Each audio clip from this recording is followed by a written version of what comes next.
Alright, Travis, I have given you our project. It is in the folder we used on Monday. Oh, in the drive? Yep. Let me see what the size of this is. It should be 2 size. Canvas properties. No, show me. There's the units, inches. That is kind of small. What the hell? I'm gonna try something. Oh, no dice. I was hoping I could drag it straight from Google Drive into Clip Studio, because that would be the coolest. I'm testing something out real quick. This really should be bigger. Let me see if I can resize It's a JPEG. Is that okay? Yep, that's fine. That's completely normal. Gotcha.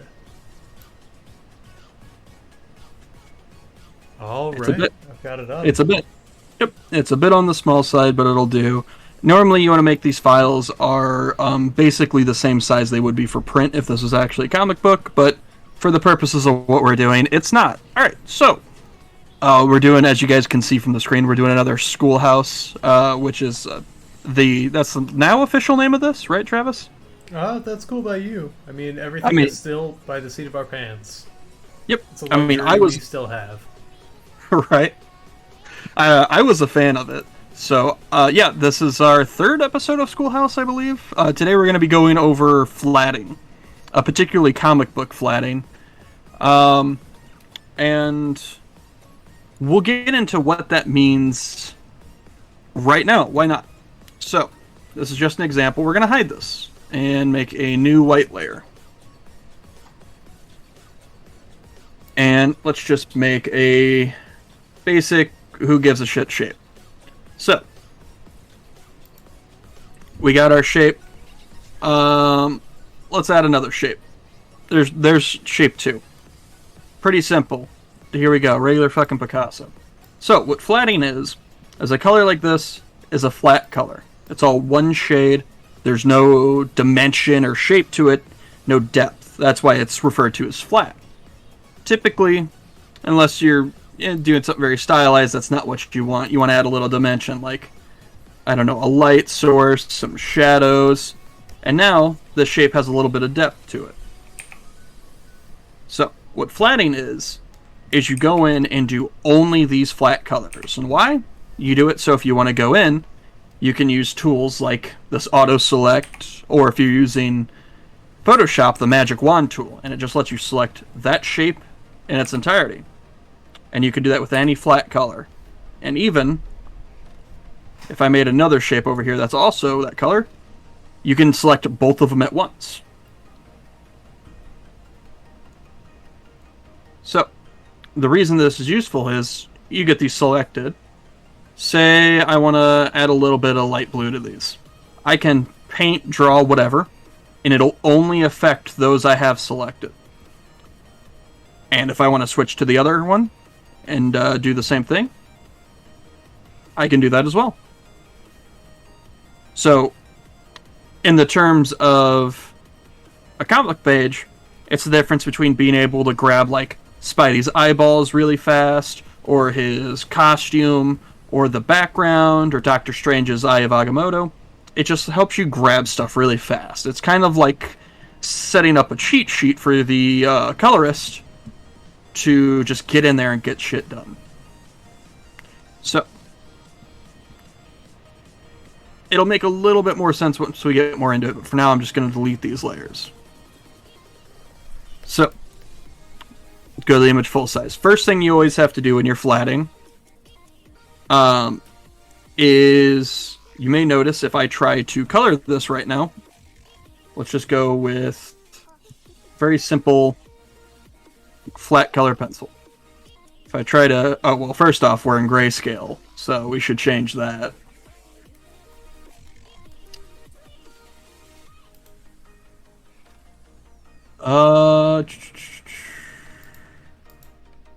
Where are the color modes in Clip Studio? Let's see here. Convert drawing to color under edit. Boy, that did not work. No. Convert layer. Aha! If you right click on the layer, convert layer to color. Thank you. That's a new one for me. See, we're all learning stuff today. Convert layer. Is this how you did it? Yep. In the drop Great. down. Cool. Okay. So that's same thing in Photoshop. You would just go under image mode and change it there. So technically that's step 0.5. So if I try to draw on it with a color, you'll notice I'm going over the line art. And if I make a layer below it, ooh, he's so handsome with that blush. You can't see him. Yeah, I know. He's a little pale. So what we have to do is make it to where we can color under the line art and actually see stuff. So Clip Studio has an incredibly useful function. If you go under Edit, about halfway down, there is an option called Convert Brightness to Opacity. When you click it, oh, wow. It takes all of the white out of the background. It keeps everything in between. So what this does is it reads anything that's white or close to white as transparent. Just completely nukes it. There's a method for this in Photoshop as well, but it's a little more complicated. But we're working in Clip today, so that's what we're going to go. So you're going to want to create a layer under this and fill it with white. And let me know when you're done with each step. Caught up, teach. All right. So you're going to go back to the top layer, the one with all the inks on it. Okay. I'm going to rename it Inks and lock that layer. Because you don't want to accidentally draw on this layer. Locking your layers is a good habit no matter what art you're doing. It goes for everybody out there. Full lock. Mr. Oh, you're watching stream, huh? Yeah? Where'd it go? It's over my canvas now. Yeah. Just gonna... don't mind me. Let me help you out there so you can see it. No, go on, Travis. We're all waiting. No, don't mind me. What is this? There you go, teach. Thank you. Anyway. Yeah, now that we're done with interruptions, let me back up a step. So, I'm a you lock bad student. yeah. You lock the inks layer. And then on the layer underneath it, the one you filled with white, put in kind of just any color you want.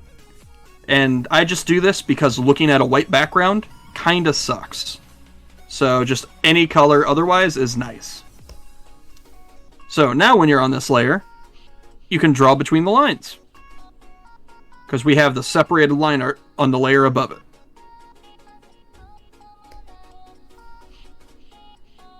Alright, so you may notice there's some nasty schmutz and gunk up here. If you want to unlock the inks layer and be careful, you can kind of get rid of a lot of this. That's just leftover stuff from the ink page. Oh, is that stuff we ought to get rid of, or?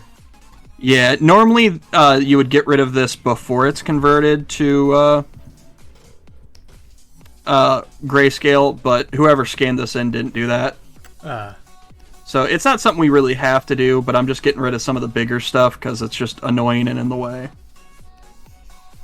I don't know if it was sensitive by any means, or... Nah, just get it out of the way. These are just practice pages. If anyone's curious, this is, I don't know who the penciler is, but I know the inker's Mark Morales. It's just some pages funny, I got. It's a Spider-Man page. Right. Okay. You know what? I don't like the nasty bullshit on the edges, so I'm actually going to... And this is our page, so we can do whatever we want. I'm just going to nuke the edges, cut off a little bit of the art, and get rid of all the gunk. To me, that's worth it. There's still some there, but who cares? Alright, so you're gonna... I'll wait for that step. So, here comes the hard part on Clip Studio, Travis. Okay. We're gonna set you up a pencil that's good for flatting. There's a couple pitfalls with flatting that make things a little difficult. So, take out your dot pen. It's under your pen tool, it should be. Maybe. Pencil somewhere. I don't know if you have that one. Give me just 1 sec. I'm just gonna extend this to the edges because I can. Yep.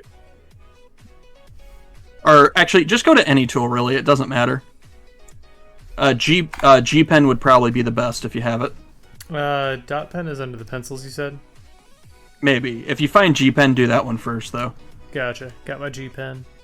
Alright. So just do a line or a shape or anything that's a solid, like, color. Get a solid brush size. Alright. Alright, so I'm going to zoom in real close on this. When I select it, it gets everything. You can see that. I can only affect the stuff in here.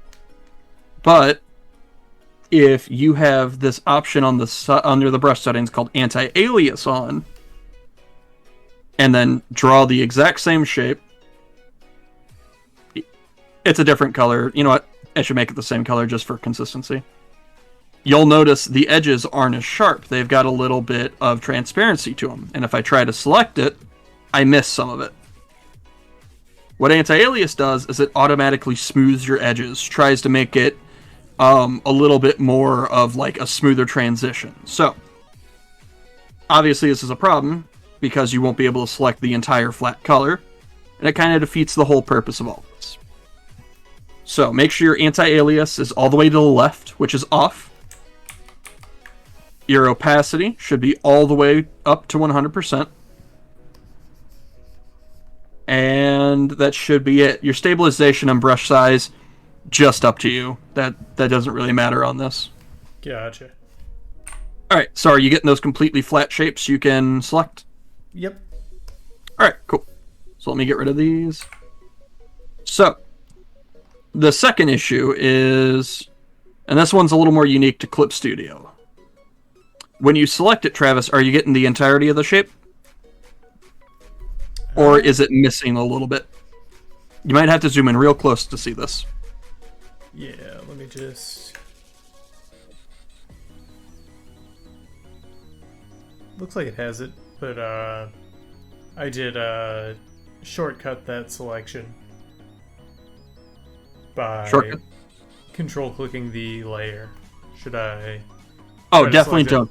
Oh, okay. Yeah, definitely don't do that. While control click does work for some things, in this instance, use the auto select tool. It'll be under W, and it'll be the top option. Sorry, I did skip telling you that's a thing. I'm so used to this stuff, it's like ingrained in my brain. Oh yeah, no worries. Okay, looks like I'm getting it all. Alright, so when you're on your auto select tool, you should have basically everything at 0. Your tolerance at 0, your area scaling at 0,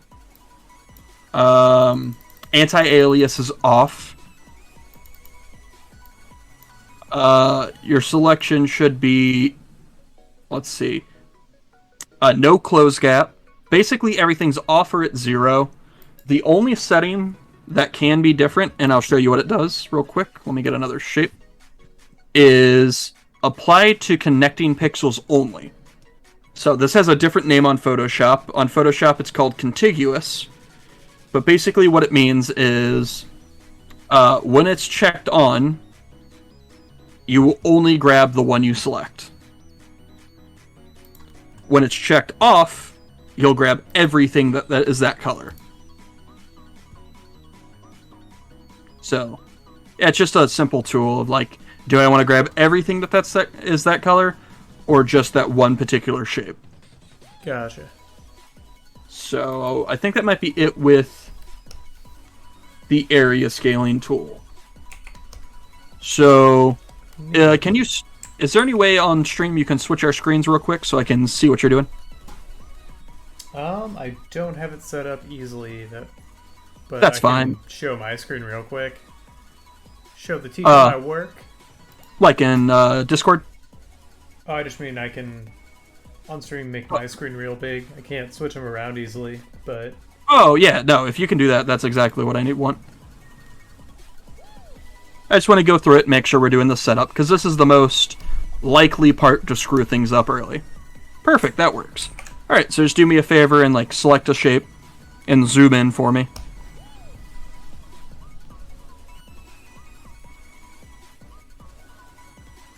ooh, you like that? It's crisp. Alright, perfect. And I don't even need to check your pen tool, because well, did you make these with the pen tool? With my G pen, yeah. Perfect, I don't even need to check that. You're good to set it back to normal. Cool. Thank you. Cool. God, fucking doing this with someone who's tech savvy is... nice. Alright, so we got through the boring introductory stuff. So we have our inks layer. And we have all of our characters. So, there's a couple different methodologies you can use. There's basically two main ways to flat something. There's what I just showed you with the pen, and then there's some people will use the lasso tool, and they'll go in, and like, let's say for Spidey's eye, they would bring up the lasso tool, or in this case it's called the selection tool, and take the lasso, and just hand draw it. Maybe edit the selection a bit to make sure they get everything in there. And then they would press Option Delete to fill it in with the color. And that gives you that one solid color you can still collect. Sorry, my nose itches. Jesus Christ. I apologize. I was trying to talk through that and it was just too bad. Alright. And so, like, just for a little bit more of an example's sake, you could go over here, lasso it again. And you've seen me do this on the show for time's sake. And then pop it in. And then, you'll be able to select each of those eyes. And you could also, and I'm only going to do a portion of his head here for, the lesson's sake, go in here and lasso a lot of the head. And get that color out of there because it's wrong, and just slam it in. There's a slight problem with this method. If you turn off the inks layer, you'll notice there's some blue trapped in between. This, big no-no with flatting. And the reason is these stray pixels, one, make it harder to select stuff, and two, if there's ever a printing error, could cause the colors to look very wrong. Because, comic books aren't always printed perfect. There's mess-ups. If you've ever seen a comic book where the colors are a little bit off, or like 3D-ish, or something's a little wrong, this is probably why. So, the method I use, and I think is just the proper method, although both do work, maybe I'm being a bit of a snob, is instead using the pen tool and just going in and using that as your lasso tool.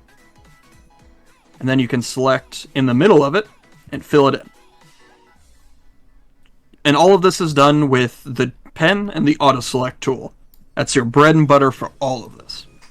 And just to show you what it looks like with the inks off, you're just clicking the middle of the shape and filling it in. For this to work, you will need the apply to connected pixels only selected on your auto select tool. I see you doing it, so I'll wait to see how it goes. Oh, that's on the wand. Sorry, I'm... Oh, yeah, sorry. That, No, connect to I'm adjacent only. being dumb. No, you're good. You're learning new tools.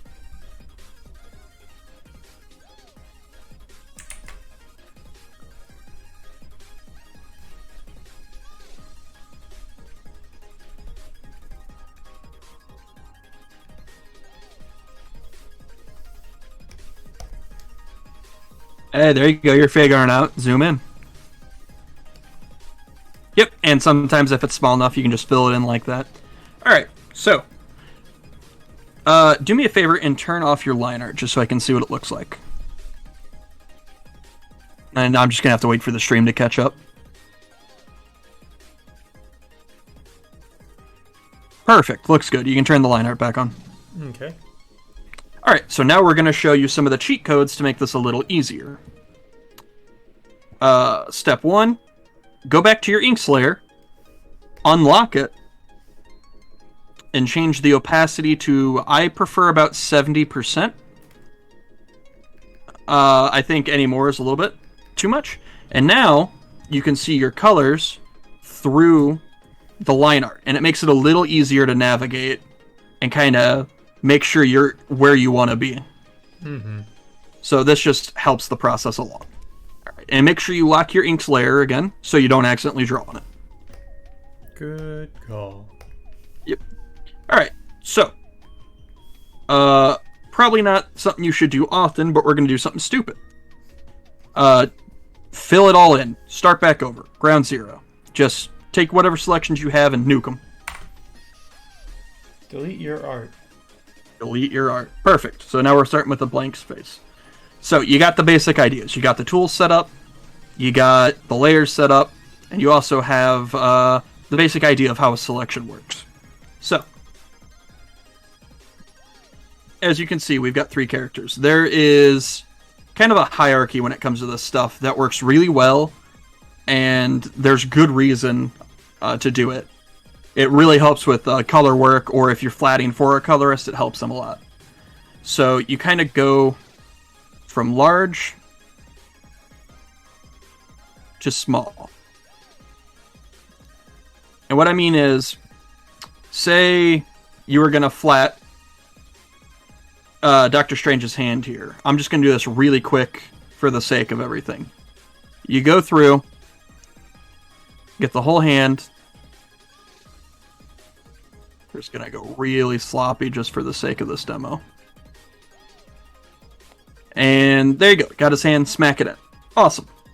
Alright, now I want to get a sleeve. So let's go in and do that too. So, whenever you make a selection, what you can do is you can hit the whole canvas, and it'll select everything except for this hand, because I've already separated it with another color, so it won't go over that. So you can kind of use the selections in reverse to make sure I don't go into this already flatted area anymore. It's kind of a safety net. So now I can go around his sleeve. We're just going to do his cuff here for time's sake.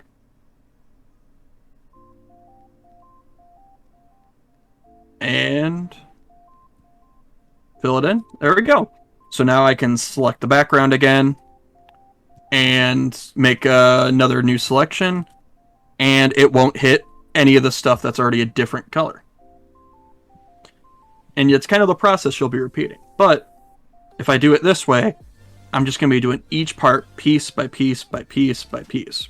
So, what you can do instead is you separate large from small. So what that means is, basically, I'm going to go, okay, the biggest things here are these characters and their blank background. So, first thing I would do is separate the background. It's going to be extremely sloppy because I'm just doing this as a quick demo. A little bit back here. Most of the background is Doctor Strange's cape. Convenient. Right? So we're going to do this little line here just to make sure it's actually in. I think that's actually all his cape. So let's go ahead and close this. So. And then fill it in. Plus that little bit over here that missed. 1 second.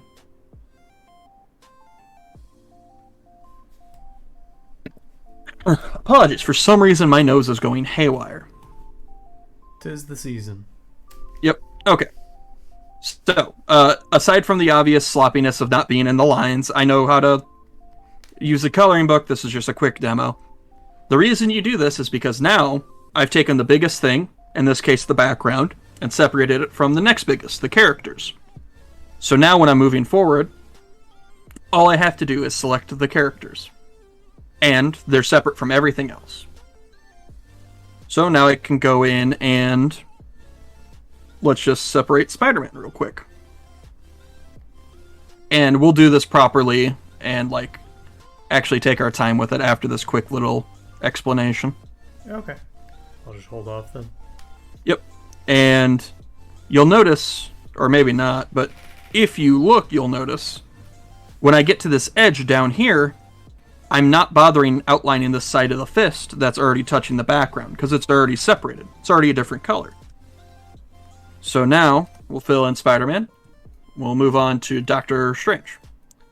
So when I go to Doctor Strange, since Spider-Man's already filled in down here, I don't have to do that edge anymore. That edge is already filled in. Oh, that's right. Doctor Strange is all the cape too.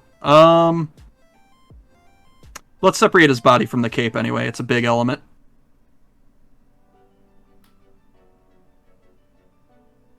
This is his weird little ridiculous collar. But It's called fashion, sweaty. sorry. Alright. Whoops, I must have missed a line here. Yep, okay, so you can see even the smallest pixel-wide line here, if I try to select it and fill it in, will cause a problem. So all you have to go back in is find that tiny little spot and fill it in. And now, just try it again, you can fill it, no problem. And the idea is, we'll move on. Now that Spider-Man's already separated, I can go in and separate his eyes fast.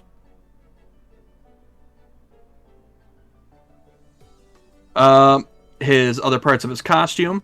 And since this outer edge is already done, I don't have to do those edges again. And this is why I like going from the largest element to the smallest.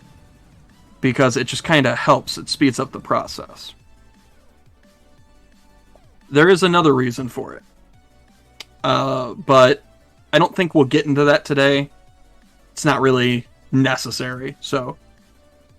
But I think from this you kind of get the idea.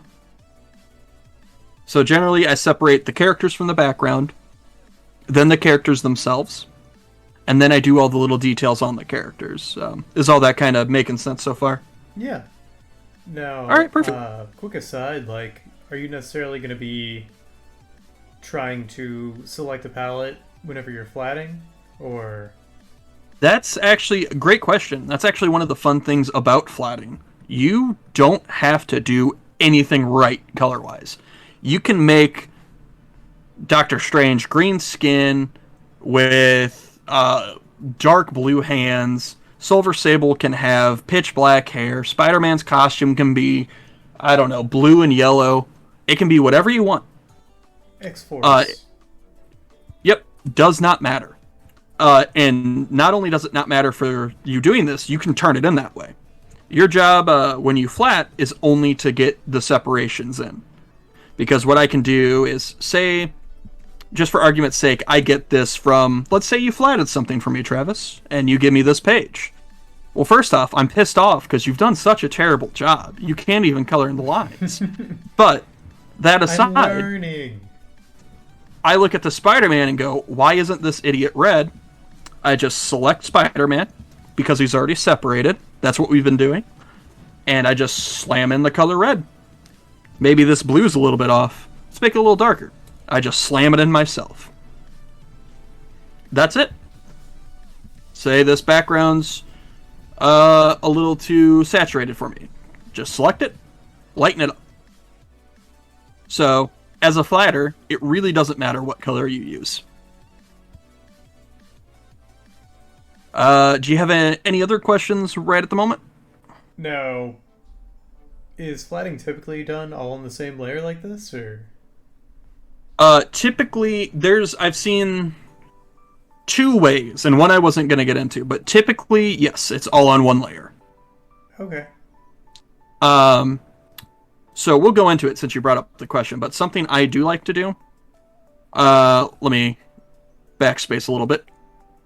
So, for the sake of argument, let's pretend Silver Sable's flatted too. normally when I have the characters flatted like this, what I would do is I would make a new layer. I would name the first layer like characters or something. I would lock it so I don't accidentally touch it and turn it off because I don't need to see it anymore. And the new layer I would just name something like flats, doesn't matter. And I would just go on from there, flat it again. So let's just flat a tiny bit of Spider-Man here just to help sell this point. Good enough. Whoops.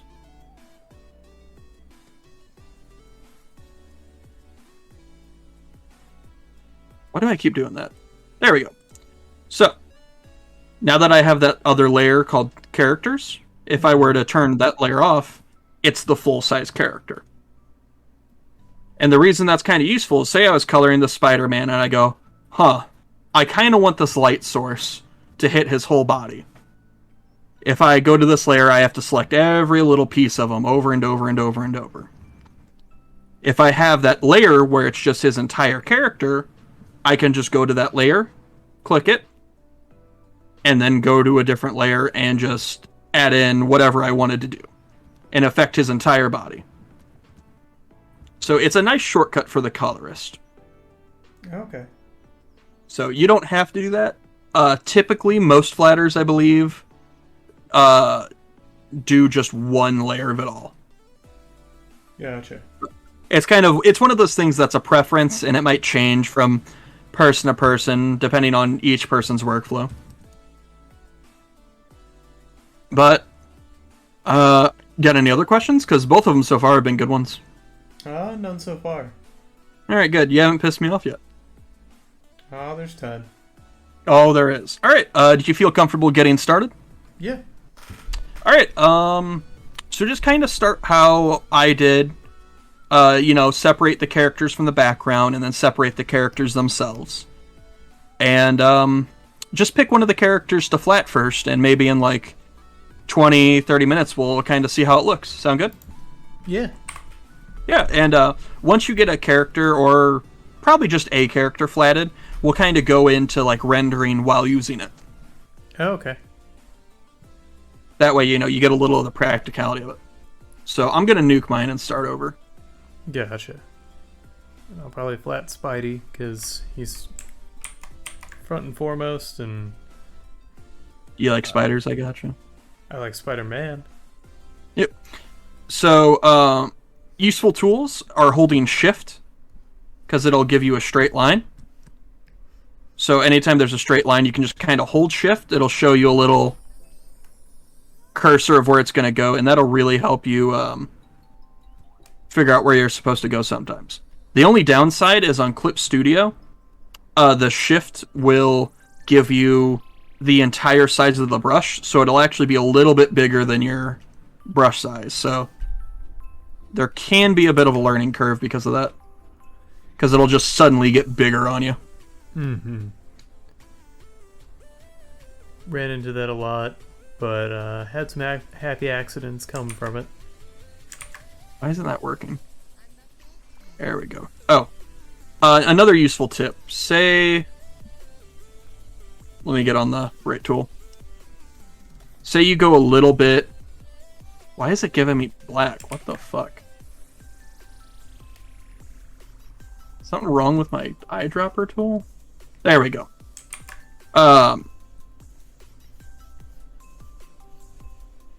Say you go a little bit out of the lines like this.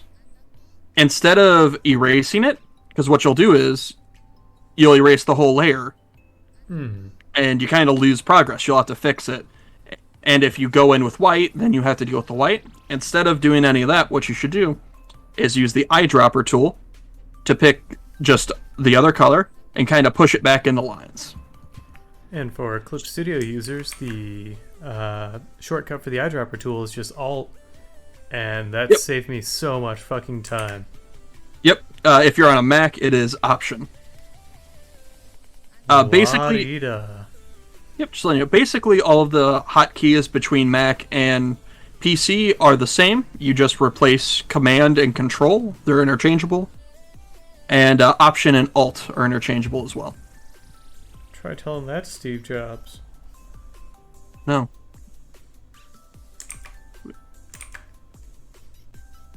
We'll hold a seance, really sock it to him.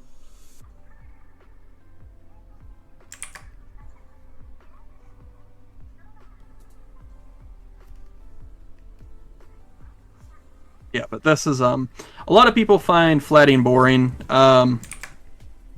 And I can see why. For me, it's kind of a zen thing to do, just like put on music and go to town. You know, it's kind of not the most mindless, but yeah, just something simple to do. Yeah, You know- it's certainly like there's a lot less to focus on than if you're working on an entire piece. Yeah, you just kind of get in and get it done, and there you go.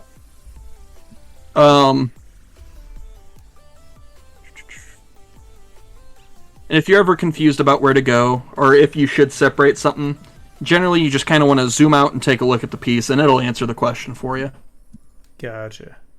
But, you know, a lot of this is artist interpretation. If you want to leave something the same color, don't separate it. If you want to keep parts of the costume you know will be the same color scheme, keep them the same color.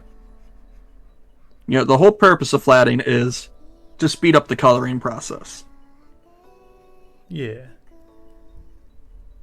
How picky is it about gaps in the lining? With the setup on these tools, pixel by pixel. Like, no joke. I don't know if you caught it, but earlier I had... Let me literally make this a pixel wide. I had like a little dot right there. These little dots won't get picked up. So it is pixel by pixel. Good question, Tyler. I don't know. You shouldn't have good questions. You're not even an artist. What the fuck? Stop that. But he's a smart boy. He's gonna pick it up by the end of this. I mean, honestly, there's plenty of non-artists I've taught how to do this. For the purpose of working. Alright, I'm working a little close. Cool hot command, if you don't know about it, Travis, or hotkey rather, is if for you, I believe it's control, and plus and minus will zoom you in and out without having to switch to the zoom tool. Oh, I just use my mouse scroll wheel. Oh. Fine. Yeah, that's one of my favorite features of Clip Studio, is that the inherent like scroll is like zoom in and out, and that just feels so intuitive. And maybe it's because I don't know if it was nurture or nature, but it's definitely what I prefer. I don't know. I think it's just a matter of what you've used, yeah. Because that sounds like the worst idea in the world to me. But that's also because I've been doing it this way for like 4 or 5 years.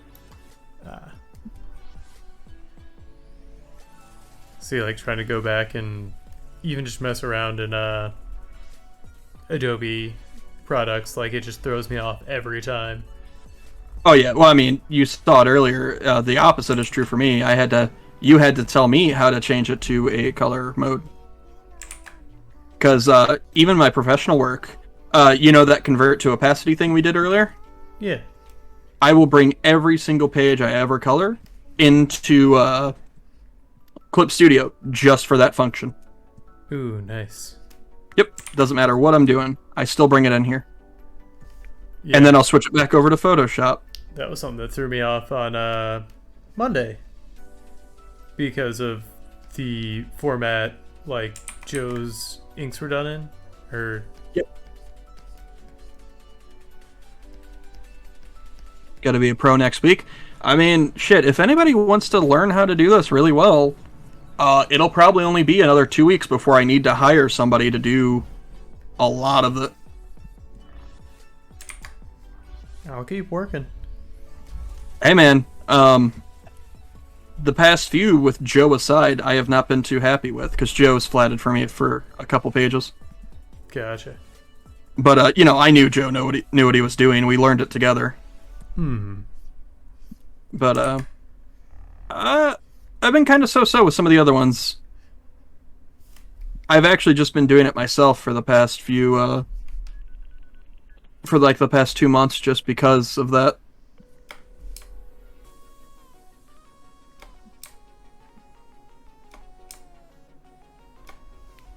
Shortcut. Check my work. Check my nails. And you're checking your work too? You're already better than like half the people I've seen do this. You'd be shocked at how hard it was for some people to learn this. And No, you like, just stay all the way zoomed out the entire time. Zoom in is the enemy. that is a thing my teachers had to deal with. Do I want close gap, area scaling? Yeah.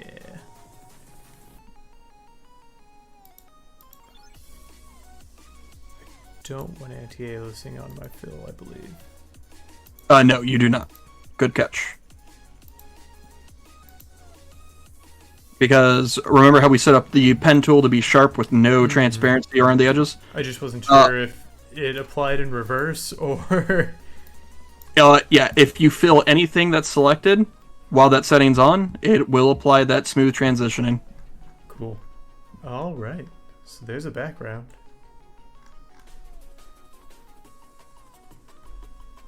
And then are you want me to do characters as well?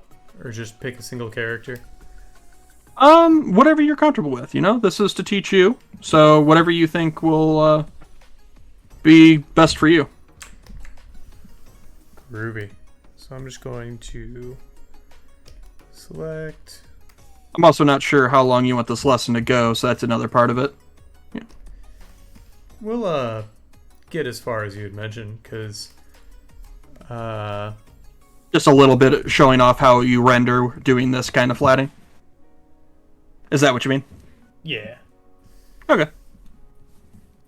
That's Here, good. got I mean, my you'll get the background point. separated, so we'll get a nice mint green in here. Yeah. Mm. Typically, I will. About to run wild. Typically, I will go ahead and put a color scheme in. Not like with deep thought. I don't ever waste time like planning it out ahead of time. I'll wait till I'm done for that. But like while I'm selecting colors, I'll loosely be like, let's try this color here. Let's see what this looks like, etc. Gotcha. And sometimes those snap decisions end up being better than anything I brainstorm later. So, Oh yeah. First instinct, best instinct. a lot of times. My editor has done that to me more times than I like. That's my fault for giving him so many choices. Oh yeah, I mean, sometimes you want to do that. There can be benefit from that. And Yeah. I'll admit, like, it can be used in manipulative ways. Like, if you like really have your heart set on a color scheme or a design, and maybe not so much in the industry that you're in, but like say if you're working in graphic design, you offer up several options, but you intentionally kind of try and steer towards the ones you're more proud of. I'm not saying I did that with my editor, but I did that.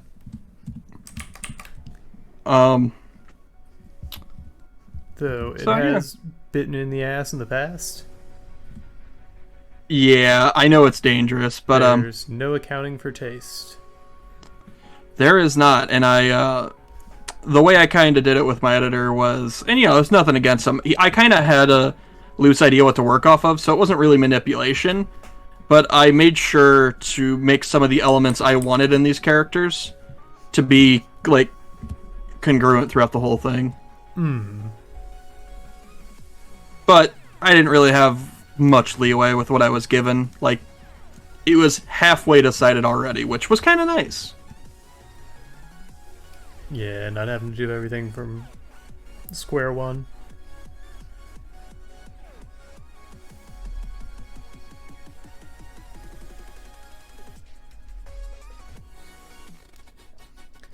That's why I need to do more fan art. Just because, like, I know what the subject's supposed to look like already. Yeah, sometimes not having to design a character, or even just changing an existing one very slightly. Mm-hmm. Like, Raven from Teen Titans is a character I love drawing just because she has such a variety in her costumes and so much works with her costumes, just if it's in the ballpark. Mm-hmm. That's why I like My Hero characters, because they've all got just very clear color schemes. Yeah. And you can play around with it a lot and stick with those color schemes, but ultimately, like, you have some general, like, design points. As long as you hit those, it's recognizable, it works. Yeah. Not to mention most of them have pretty unique shapes, like face structure and body structure wise. Oh yeah, absolutely. Like, you've got Like, Tin, and then you've got several spiky teeth demon boys. You've even got sad anime Deadpool. sad anime. Which one's that? Twice. Oh yeah. That's true. I was trying to figure out which one that was. I was like, what? He's like Deadpool if Deadpool were a more enjoyable character, I guess. I like Twice. He was such a good character.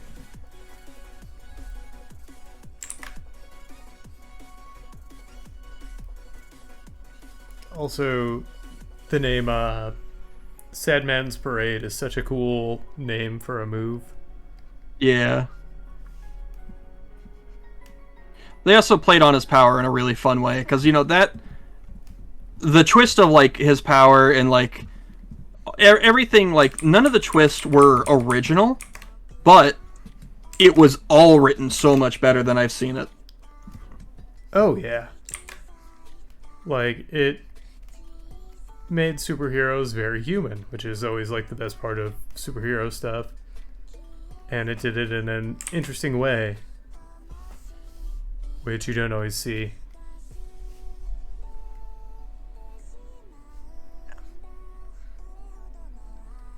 It's a very... I really like it. I haven't read it in a while. I feel like after the fan base kind of went a little fucking rabid over stupid shit, he lost motivation. And I could see that. I really liked the pacing until very recently, but I mean, I agree. Recently, there's a lot going on. Yeah. It kind of feels like you like One Piece if you skipped a few arcs and just pretended like it was normal. Yeah. But in One Piece, you could do that and not miss anything. Until it's heavily important 5 arcs later somehow. Yeah, but there's an entire arc you could skip and really wouldn't be too lost. Yep. One of my friends absolutely hates Thriller Bark, so we like to suggest that it's one of the most important arcs, even though it definitely isn't.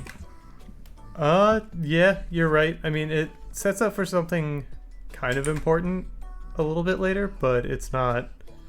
Yeah. Like, and to be as consequential as, like, you know, the arcs surrounding it. We also don't, like, maybe there's some more important shit later. You never know with One Piece, right? Yeah. But, yeah.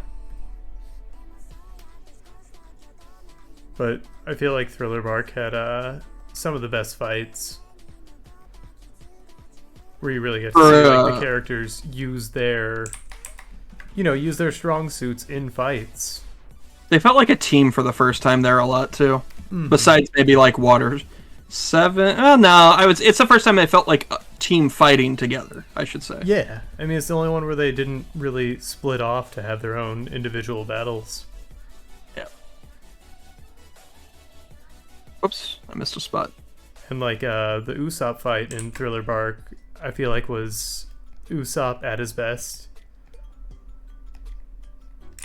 Usopp as Usopp, yes, but God, early fucking, what's it called? Not Water 7, right before it. I guess. Annie's Lobby? Oh, no, it is right Water 7. before Sorry. Water 7. Water 7 was first, yeah. Yeah, sorry. I had it right. I just thought I had the name backwards. God, I love that fight. Oh, yeah. I don't want to say it is what it is for anyone who hasn't watched. That was going to have bigger implications. But Oda changed his mind last minute.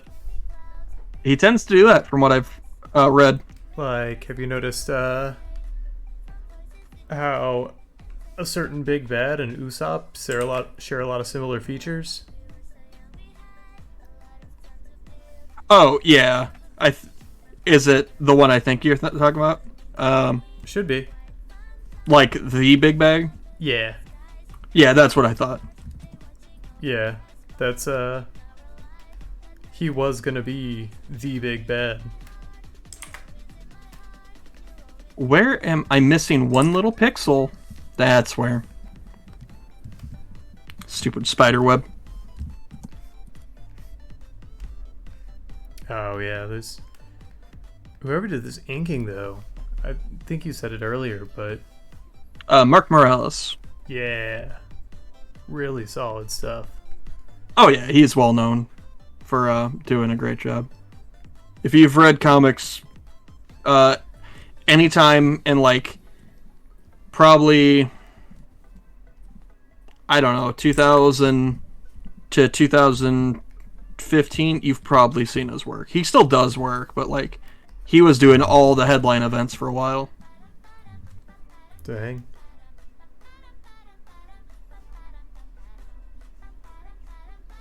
So you said 2000 to when? I'm sorry? Honestly, probably just like the past 20 years is a fair Gotcha. statement. Some of the comics you gave me, I'm pretty sure, were his work way back when. Oh yeah, if he's doing mainline stuff, there's a lot of Spider-Man and Oh yeah. Iron Man that would have possibly involved him.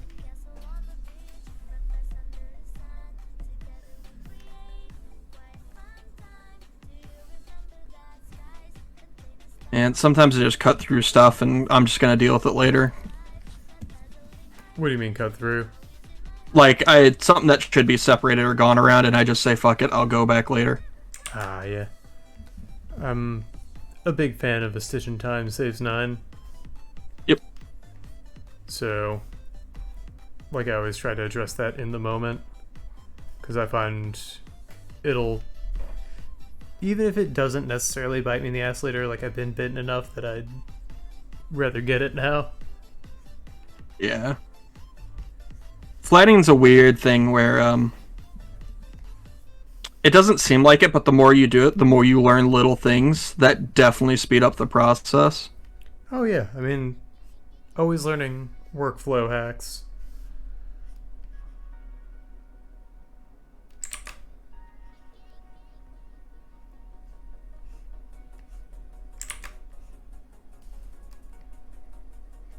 By doing this right here.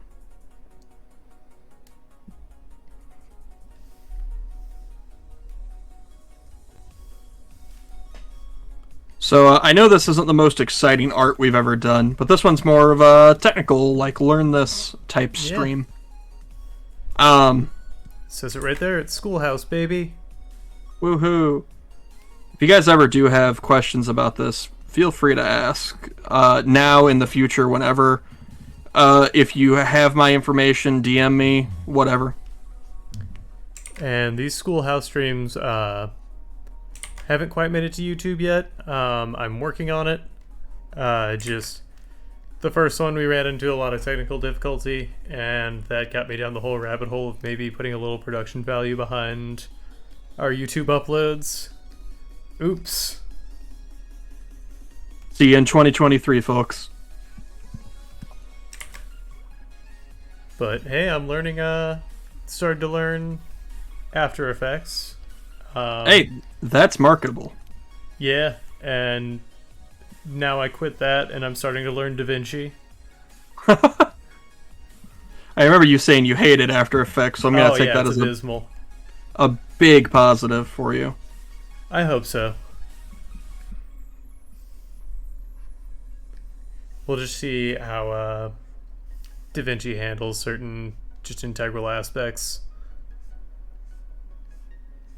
Like, I always know that Adobe has overcomplicated features because of, like, it increases the abilities to which it can be applied, but, or the opportunities, I guess, or what am I trying to say? I think what you're saying makes sense. It's Yeah. needlessly complex, so it has flexibility to do complex things that are fringe.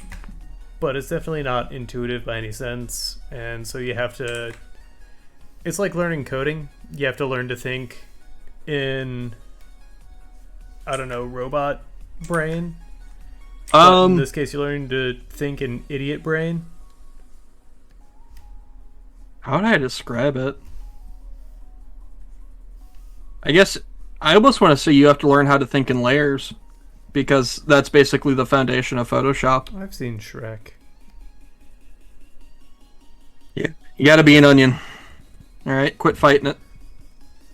Well, I mean, I can think in layers. I mean, I've done digital art. It's just a lot of their, like, the big thing for, say, like Photoshop is that masking, like, it works backwards from what I would call intuitive. I agree completely. And so, like, I always have to, I don't know, focus my LR, split my brain, and figure out how this mask is going to work out. What do you mean you don't have 4 brains? Personally, I devote 30% of mine to the mask and the other 70 to actual art. It's the only way I function. Well, I devote 30% of mine to the mask, but I'm talking about the mask featuring Jim Carrey. Solid choice. I think you're enjoying life a lot more than me. Party, 'cause I gotta.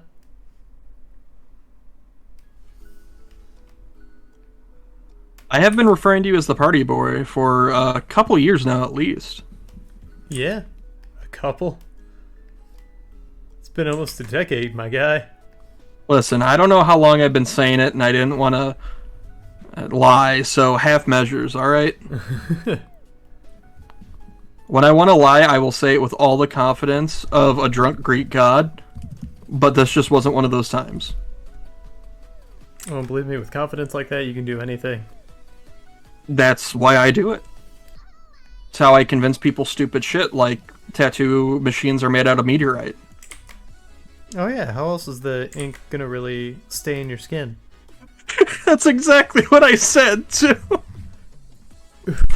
Alright, is there a story behind this, or?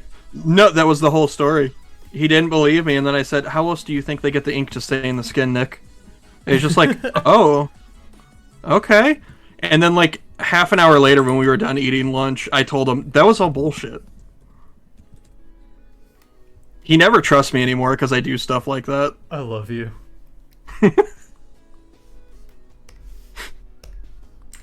Damn it. I think this should be Doctor Strange.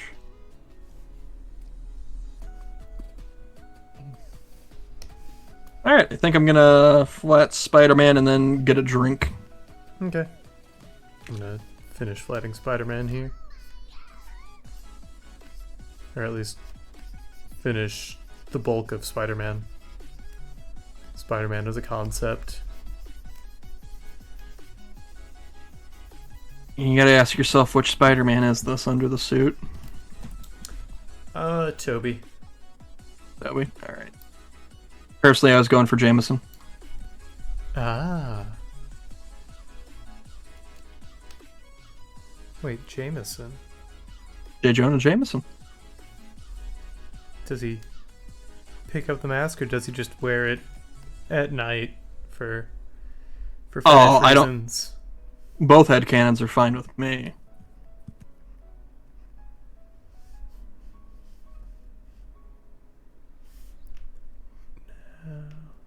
But yep, this is kind of the first thing I do whenever I get a page to work on. Or I hire somebody else to do this. Yeah, always. It's good. Yeah, it's good side work. It's just doesn't pay a lot, but that's because it's not that intensive. You know. But it's a good way to break into the industry. It's how I started getting good jobs. Thanks to a good friend. Alright, where are these gaps here? You have gaps? I guess so. Oh, did you try to select something and it's just like, no? Everything? I guess I could select just the inside. Maybe it's just the tool I'm choosing to use. What do you mean by that? I wasn't using the wand tool, I was just using fill bucket. Oh, I'm not sure. I don't think I've ever used the fill bucket a single time on clips, so that one I cannot answer. Gotcha. There's a good chance your fill bucket has anti-alias on, would be my first guess. No, I made sure. Oh my god, see, you're so good at this. So... I don't think we're going to have a return visit to this class. I think you got it. Kids and natural. Well, this might be by your... this point in my art career, I'd know this much at least. You would be shocked how many students, because we go over this like every year for multiple projects, would fuck this up beyond belief. And then refuse to do it right, or get pissy when a teacher tried to show them the right... Man, some artists... Yeah, they don't want to be professional artists, they just want to not work. They want to be professional, but only the kind of professional they respect. They quit trying to save out of habit, because it keeps kicking that up. So yeah, it causes some issues. Yeah.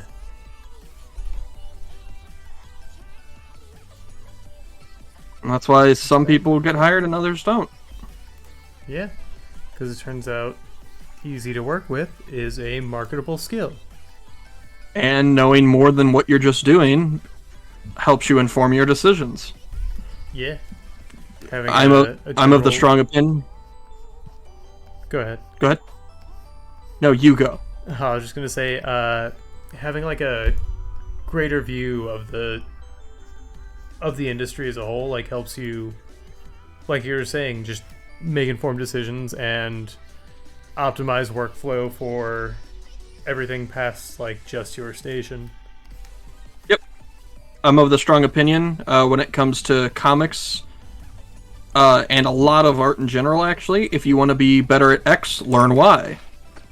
I think it kind of works like whereas some people would think, you know, it just you level it up like you're an RPG. I think it's more like one of those stat charts you would see on like the back of a Transformers toy, where it's like this big grid and the adjacent skills help influence it. Yeah, life's a sphere grid. Yep.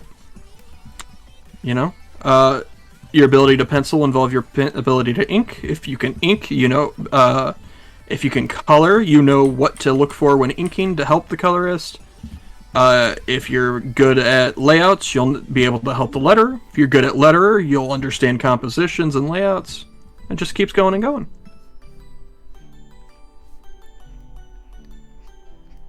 Pretty much everything. If you're good at watercolor, painting's probably going to be easier for you. Yeah.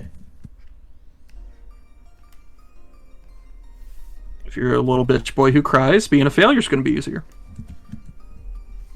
I can attest That being to that.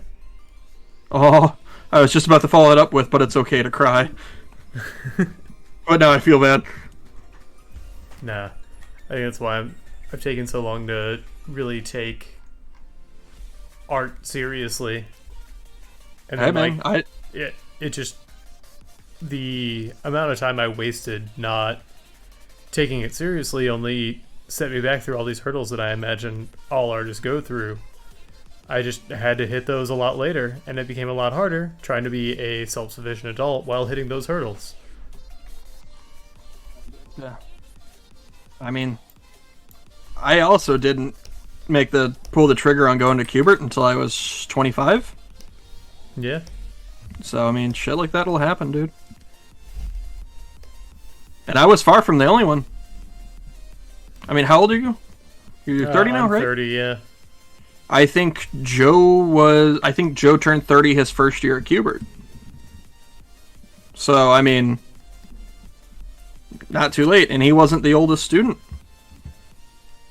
Yeah. In fact, there were quite a lot of people in their mid to late 20s there.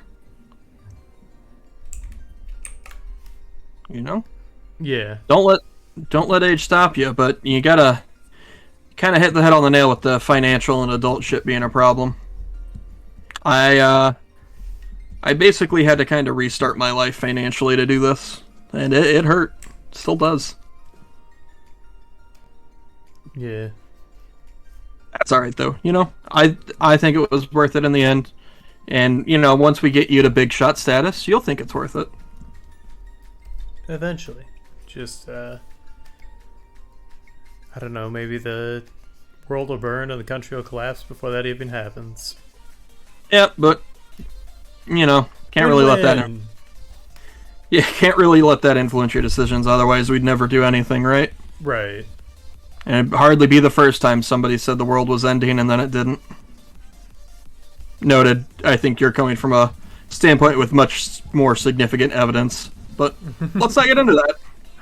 Right.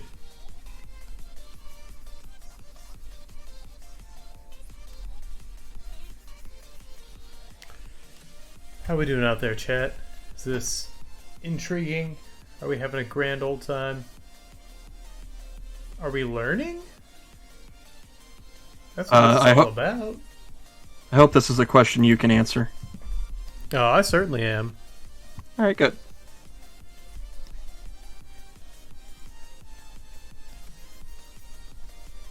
I'm glad we went with this, because I was originally going to go with something much harder, but now I can save it for another lesson. What were you thinking about doing? A different piece that would go over some other stuff, like what to do when there's gaps in the line art, or special effects and knockout layers. Just some of the more advanced stuff. Gotcha. Alright, I'll be right back. I need some water. Okay.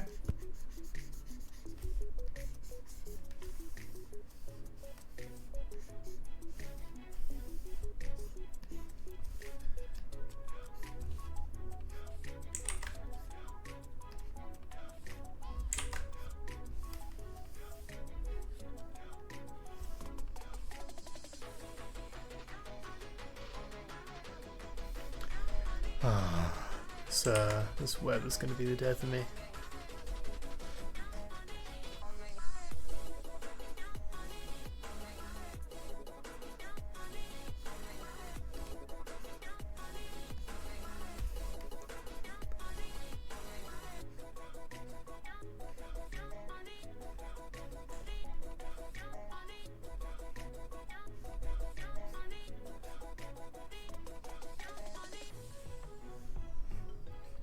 Ooh, but it feels so satisfying to get it filled in.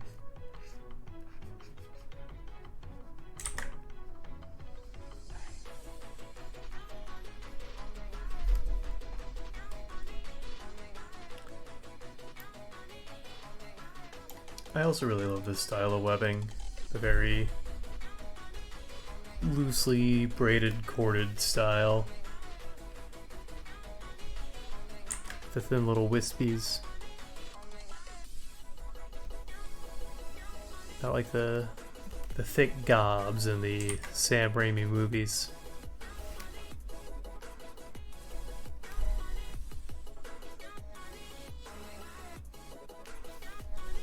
It also just creates so much more dynamic shape. Even if it is a pain in the ass to color in.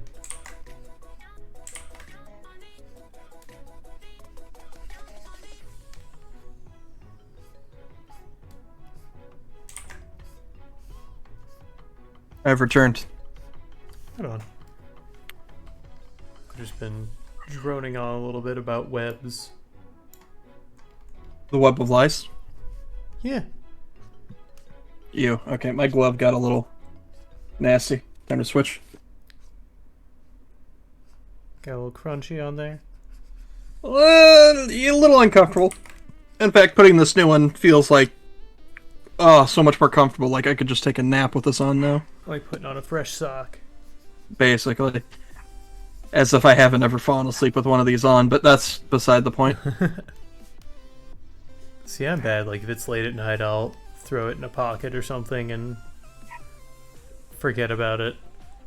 I have trained myself not to do that just because of how many I've lost. Yeah. Also, I just buy them in bulk now. Oh, yeah, I got a 6-pack for like $10. That's... what brand? I don't know Track? anymore. Otraki or some shit? I could not tell you, honestly. It was just off of Amazon. Gotcha. Because, I found a cheap one like that too, and I'm curious if it's the same one. But yeah, it's so much better. Yeah, and it's not something like where skimping on the cost makes a tremendous difference. No, it's literally just cloth to stop you from getting oil and fucking nasty hand grease everywhere. I should And so, wear this in my everyday life.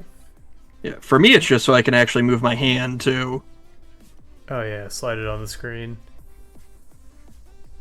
Well, for me, my pad, I still don't. It's gonna be a while before I have a screen again, which I'm not too happy about. But, that's just how it goes sometimes. Oh yeah, I forgot about that. I didn't I realize know. you were working off of a...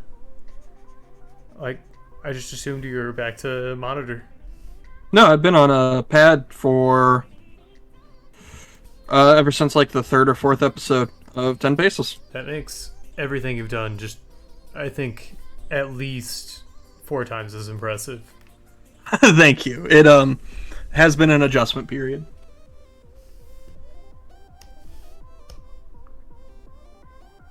Ironically, I still use that graphics tablet, even though I can't use the pen on the tablet. It's still my monitor because I'm used to the color grading. Oh, wow. So, my setup's a little weird. I could have another monitor, but it wouldn't be as big, and I like the space for my toolbars. Mm-hmm. Alright. What did I Let me do know to when myself? let me know when you're done and we'll move on to the final bit. Done with the Spidey, to be clear. Yeah. I think I just messed up my fill a little bit. How so? Fill bucketing, and I don't think it quite hit the whole edge, despite have anti-aliasing being off. you tried using Option Delete instead when you have it selected? I should have. But Well, for I you did it'll not. be Alt. Yeah, for you it'll be Alt Delete. Actually, it'll just be S, because I changed my hotkey. To S? Whenever I have something selected. Oh no. Really? Yeah. So you select it, then press S, and it fills? Yeah. I mean, if it works, it works. Can't complain.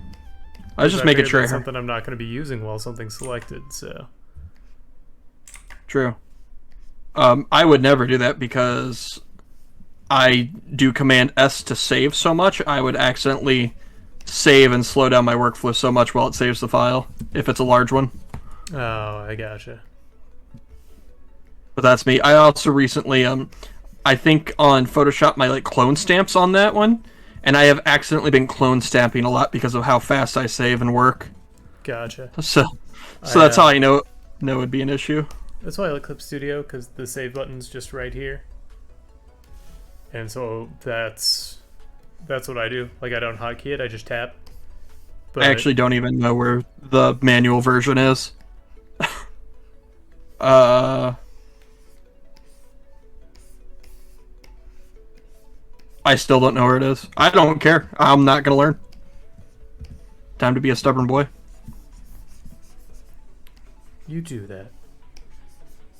Don't let anyone stop you.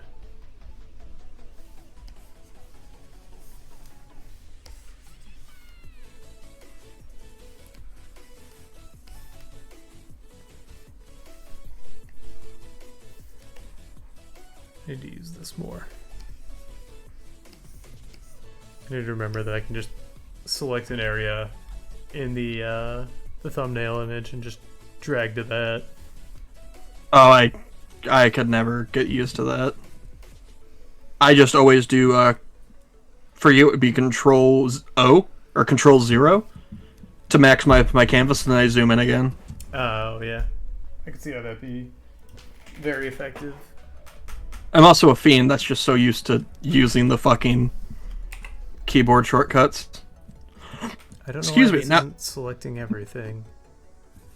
Bring it full screen, let's find out.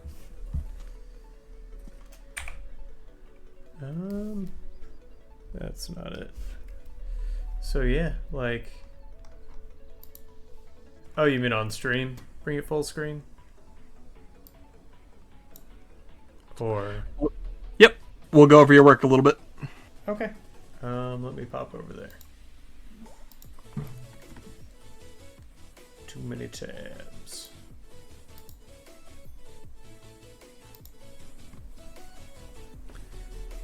So like there's some slight discrepancy in between. I don't know if like the color is just slightly off or what. Alright, zoom in. And go ahead and turn off your line art layer.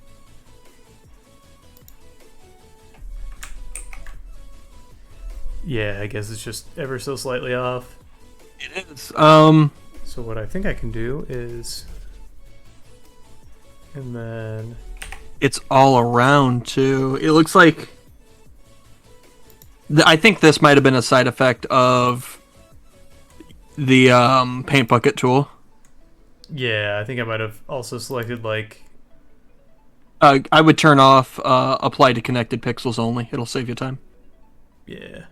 Because it'll grab all of it that is that color.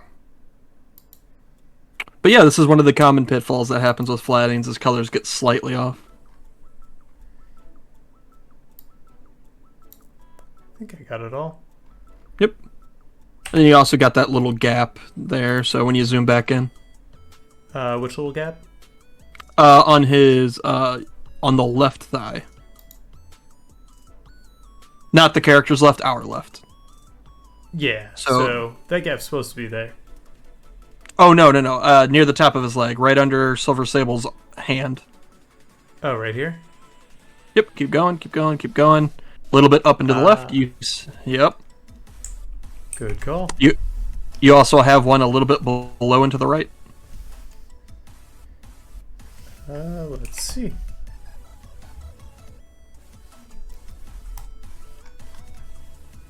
You can hold spacebar to use the hand tool and drag with that too. Oh, okay.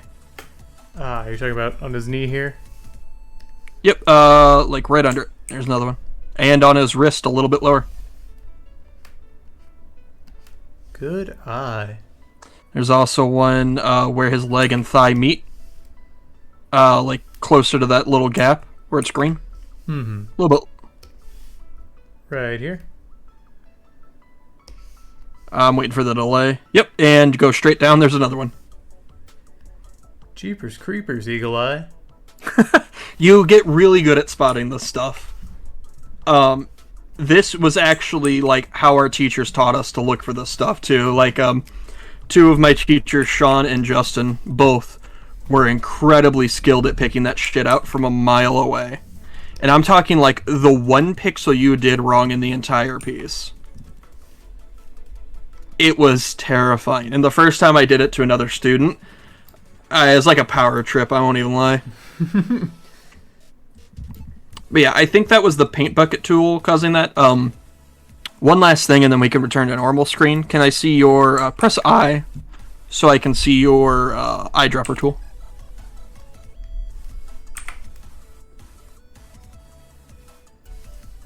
Yeah. Change it from obtain display color to pick up color from layer. So that way it won't accidentally pick up Gotcha. the black, which could offset the color if you're a little too close. Okay. Yep. And that just, be mindful if you get frustrated at another project that you change that setting, because it's easy to forget. Yeah.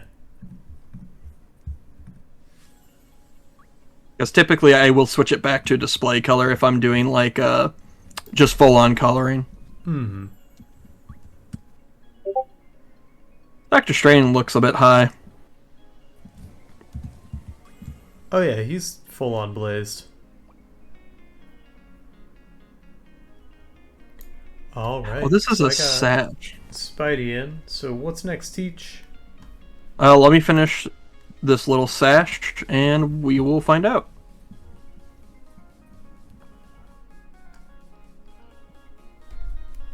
Alright, so now we're just going to go over how and why this is useful. Because, you kind of get the general idea. So I'll also focus on Spidey. So big thing, when you're done with your flats, we're just going to pretend we're done with the whole thing. Lock the layer. Because just like the inks, you don't want to accidentally fuck this up. And what I always do, just in case, is I'll make a second layer, turn it off, and just have it there in case. So, these layers are locked, so we're going to need a new one to color on. And we'll just name this something like renders. Actually, I should rename this to flats. Alright, and this is where we're going to learn some stuff. Now, I might have to... Let me unlock this real quick.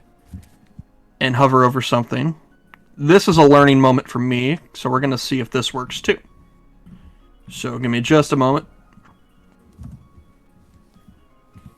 Let's see.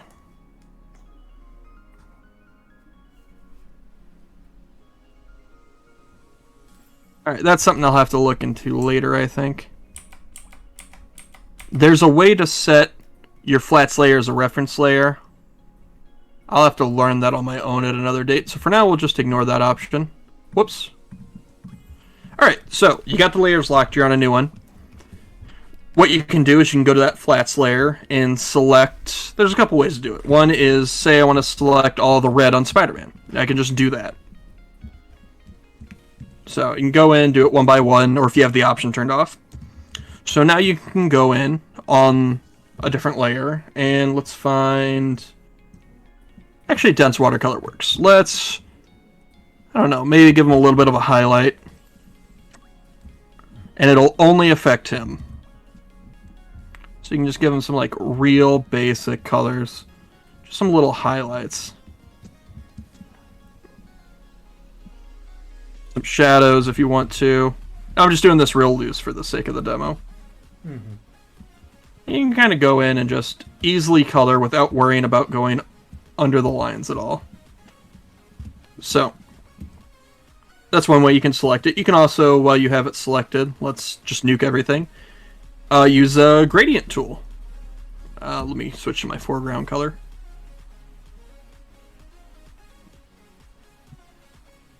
The fuck? Why is it doing that?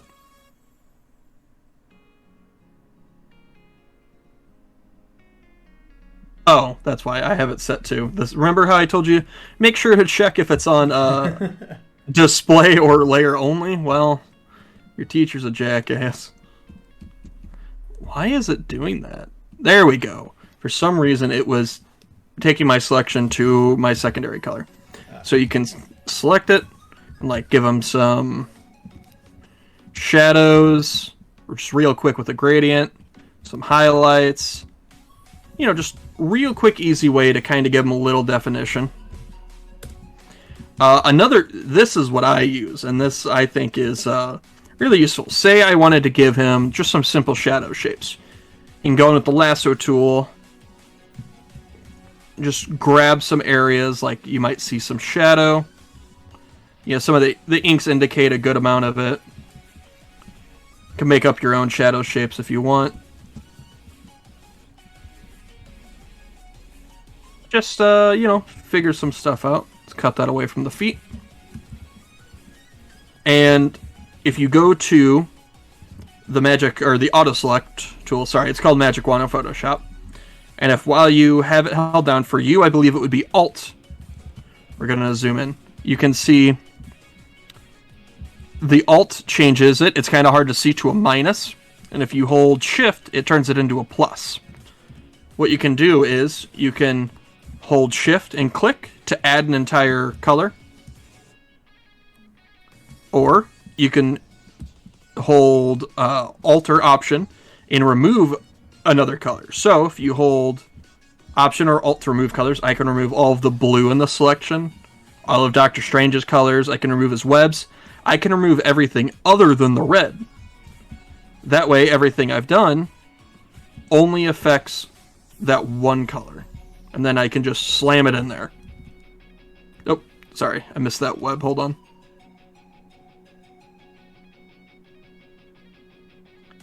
That's a nice way to get some easy shadow shapes in there. So just to do it again a little faster, just go in. You'll have to be on your flats layer when you use the auto select tool, always.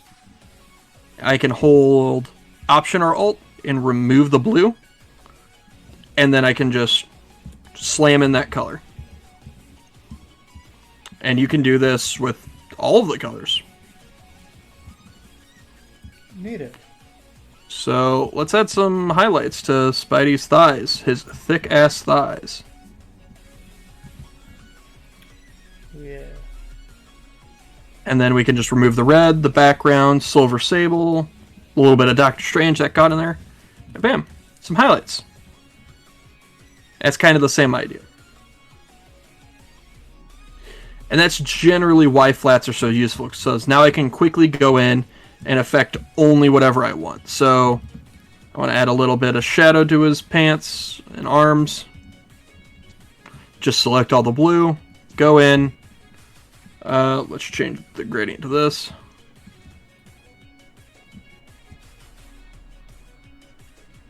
Lighten up the outside a bit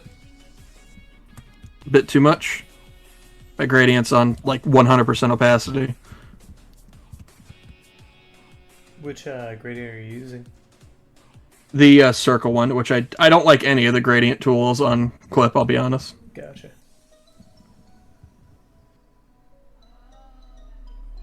There we go. But yeah, so, you know, you can use this for everything. Like, say I want to work on the background real quick, I can go in here and, like, let's make it a little red. Probably, like, have it fade out at the bottom.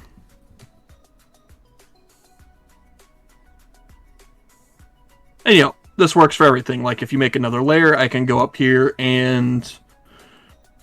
Let's see what we got. Can do some of my infamous halftone.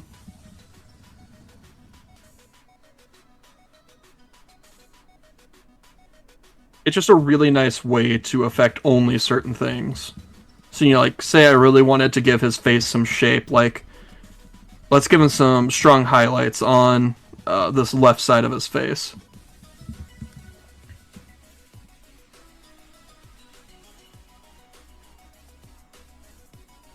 Let me cut that off right there.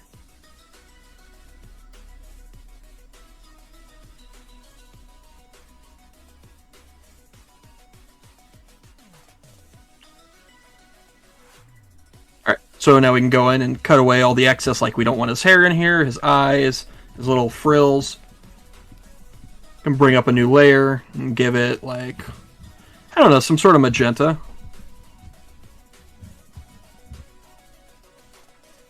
Let's play with some lighting modes. Change it to maybe, let's do a hard light. Just gotta find the right tone. There you go. So now he's got some strong light on his face. And it's just as easy to add shadows to the other side. And something cool you can do. Can you do it in Photoshop? Or sorry, Clip Studio. I don't know. Let me turn anti-aliasing on. It might work the same way. You know, the sinful one-time anti-alias might be good. So.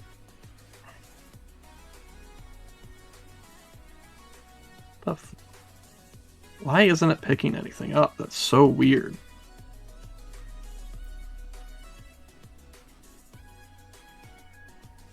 Is it the eyedropper that's not picking anything up? Yeah, my eyedropper's like defaulting back to black. It feels like something's wrong on my, like, I don't know. There we go. It's like it was double clicking is what it feels like. Anyway, that's just some sort of error. So let's just real quick get some shadow shapes in here.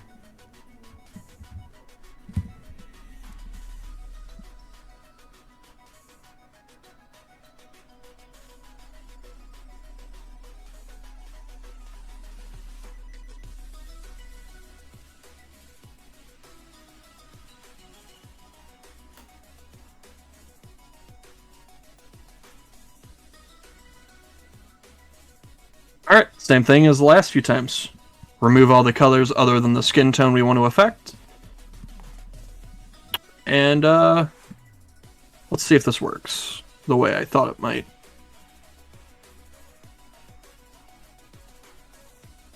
There's a little bit of a feather.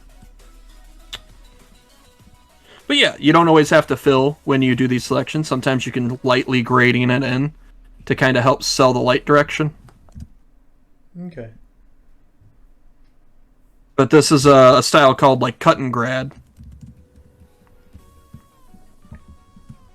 But yeah, this is kind of the general idea behind why you do flats, because now I can go in and very quickly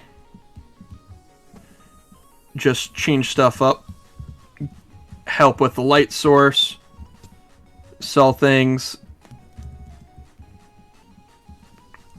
and just kind of start slowly building up the way I want things to look. Sorry, I was trying not to burp directly into you. Well, I appreciate it. No problem. Alright, do you have any questions or want to see me try anything before we move on or end or whatever? What do you want to do? Let me just ask that. Unless there's anything, like, I don't have any particular questions I can think of now. I think it's all been pretty straightforward and clear. Are there any other things in this regard you want to show before we call it?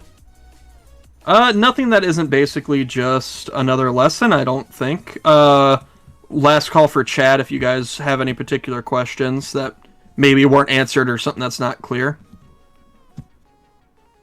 Other than that, I think we're good to call it a good show. Yeah. Thanks a bunch, man. This has been really insightful. No problem. I've learned a little bit too. But yeah, this is coloring. But yeah, that you see why flats help me, because when I get it, if all this is separated, look how quickly I just gave Doctor Strange this much kind of like definition. Mm-hmm. And it helps out so much, and it really lets the colorist focus on color. Yeah. Trollington says no. No? No questions? Or, no, we didn't do a good job? General denial of our efforts and our existence. That sounds... Oh, there is one last thing I want to go over. So, popular thing, they're called knockouts. Usually, or a knockout layer. Is just kind of the comic book term for them. But let's say this eye here, let me separate it really quick and shittily. Sorry, I remembered about this last second. Let's make this dude green. So say this eye is supposed to be glowing. Mm-hmm. You can make a layer above the inks and use a better setting than that. And kind of... Let me turn that down. That's a little too much. You can... Oh my god. Oh yeah, that's what you want to see. Yep. You can go over the inks layer and it'll help sell that glow effect because it's over the inks now. Why did it do that? Hold on.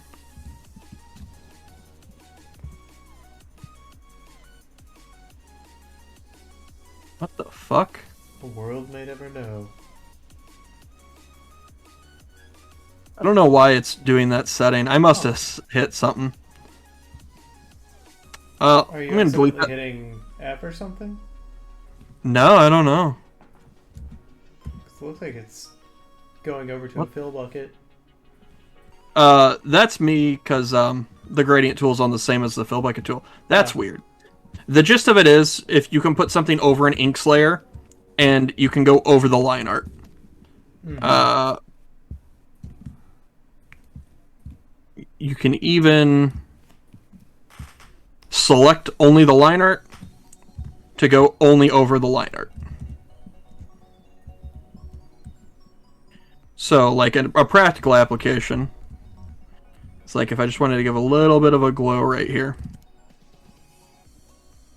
And then, just to help sell it, give it a little bit of area. I don't know why it's making these layers over here. I must have hit a setting.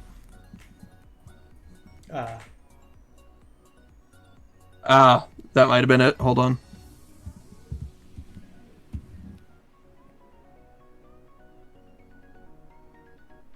That's what it was. Okay, I accidentally changed the setting in there. Gotcha.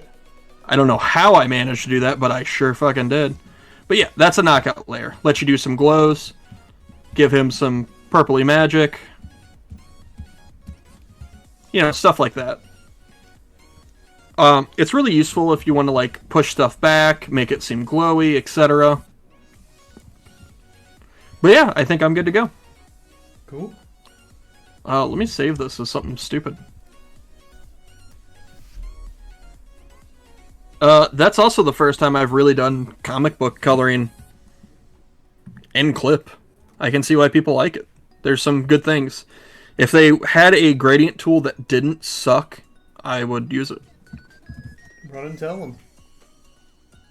I'm going to see if there's a way to get around it. Maybe another tool or add-on or something. Say, look for a tool or an automation or something in the community. Yep. I know just who to go check out.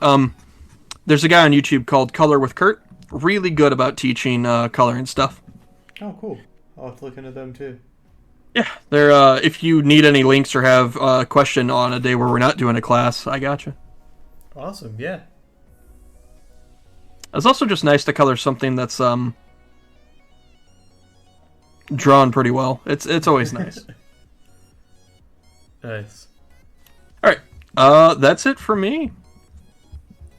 You got anything, Travis? Anything you'd like to shout out before we dismiss?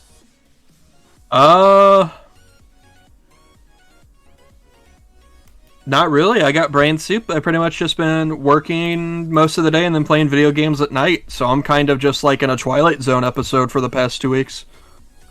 So, I'm not really thinking about anything or anyone. Thanks, I don't know. 10 Paces is cool. I got good friends. You're all cool. Thanks for watching. I hope you all have a good weekend.